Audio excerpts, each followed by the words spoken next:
నమ్మకారం అయిపోయినాడు బాబు. నన్ను నన్ను నేను చూడలేనమ్మో అనుకున్నానండి నేను. నేనే వద్దాం అనుకున్నా కానీ వస్తే మీకు మీ ఇంటికి వస్తే ఇలా కూర్చోలేము కదా. యాక్చువల్ వద్దాం అనుకున్నా ఈరోజు, కానీ నేను వస్తే మొత్తం గోల అయిపోద్ది, మీకు ఇల్లు మళ్ళీ ఇబ్బంది అయిపోద్ది అని చెప్పి సరే మామగారిని పిలుచుకుందాం.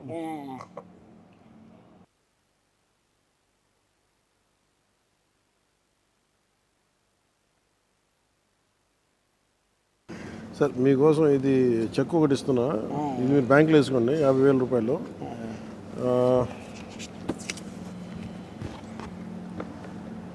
ఇదేమో మీకు చీర, ఇందులో ఒక 50,000 క్యాష్ ఉంది.